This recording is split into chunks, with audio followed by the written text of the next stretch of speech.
Hi guys, welcome back to this channel, and this is a channel where we believe that the AR VR era is coming soon and the best time to prepare is now.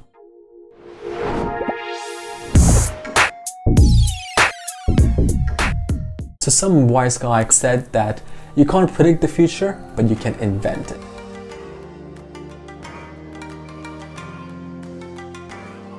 In 2021 to 2025, in this 5-year period, I predict VR will grow quickly. In 2014, Facebook acquired Oculus and there was an initial hype, and because it didn't live up to this promise, the VR craze quickly died.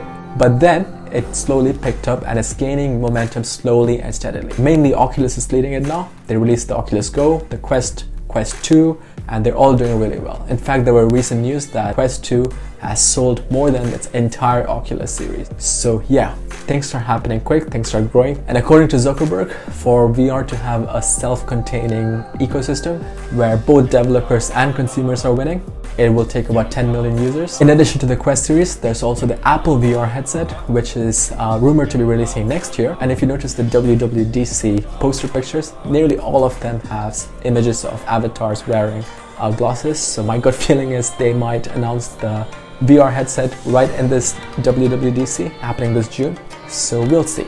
And apart from the VR bit, on a separate track, AR is gonna make its first debuts. Apple glasses, it's rumored to be releasing in 2025 or 23. In addition to Apple, there will also be Niantic, Niantic, the company behind Pokemon Go, Snap, the company behind Snapchat.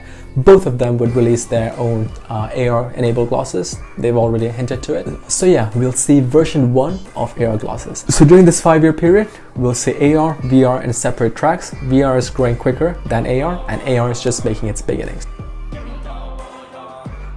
5 years later, we're in 2025. So 2025, I probably will have more gray hair, bald a little bit, and I'm 30 years old. So 2025 to 2030, the next 5 years, this will be where things really start happening. And this will be the point you want to be prepared for, especially if you want to have the first mover advantage. Firstly, VR will reach its maturity. We'll probably see version 7 of Quest or version 6, and these will be really sleek, nice, fully immersive, high-resolution VR devices that's very affordable. And in this, we'll also see novel inputs. So Facebook has been working on neural interfaces for their wristbands, the neural wristband. So instead of the fidgety hand tracking now or the VR controllers, we might be able to use, with very high fidelity and precision, our hands to control the VR world. VR will grow very fast during this period, but it will still remain a niche. Because VR, I don't think it will grow past gaming and entertainment. Maybe a bit of healthcare, enterprise training and all that, but its primary focus would be gaming and entertainment. So just because of that, it will be probably like PlayStations and Xboxes, confined to a very small niche,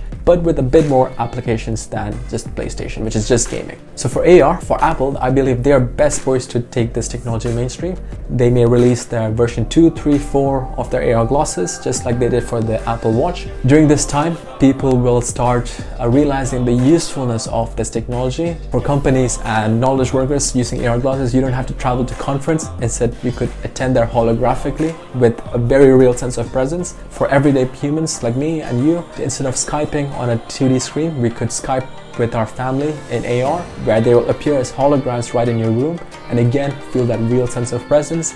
And instead of our laptops, your phones, or your TV screens, it will all be holographic. And the reason why I think AR will grow much quicker than VR is simply because of its install base. So VR, like I said, again, has limited applications, gaming, entertainment, but AR, it will be useful for everyday humans, just like the laptops and the smartphones were. So just because of that, AR, once the technology matures and is ready, it will see a very quick uptake. Just like the iPhone had a very quick uptake because of how useful it was, we'll see AR glasses also having that quick, rapid growth. It won't be like VR where it took long for it to mature. And not only that, AR would benefit from all the advances in VR, because again, both are virtual worlds. Advances happening in VR could be used in AR, especially user interface. AR and VR will have different kinds of user interfaces. You won't be using your mouse, your keyboard, or controllers. They're very not natural. So all the advances happening in user interface in VR technology could directly be pulled out and used in AR. So yeah, 2025 to 2030, more gray hair for me, and VR will reach its maturity and AR will start its explosive growth. Now, we're gonna go a bit further. Obviously, the further you go, the more inaccurate you would be. But again, it's fun doing predictions, so why not? So now we're in 2030. 35 years old, probably have a kid or two.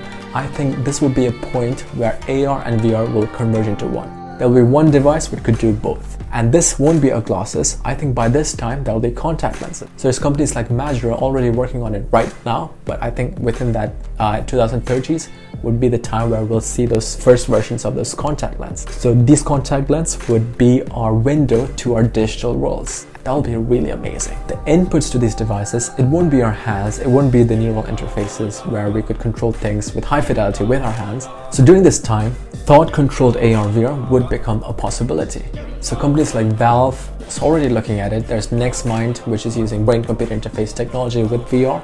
So brain-computer interfaces would allow you to control the virtual world with your thoughts. This technology might really mature during that point, and instead of controlling things with our hands, keyboards, or mouses, or controllers, everything will be directly with your thoughts. So when you're feeling stressed, your virtual world changes to a very relaxing forest. You probably could type purely by thinking. Everything could be controlled with your thoughts, or most of it. So yeah, BCIs I think would completely revolutionize the input to VR and AR. And towards the end of this period, I think artificial intelligence will become really smart, singularity will happen, and we'll all die.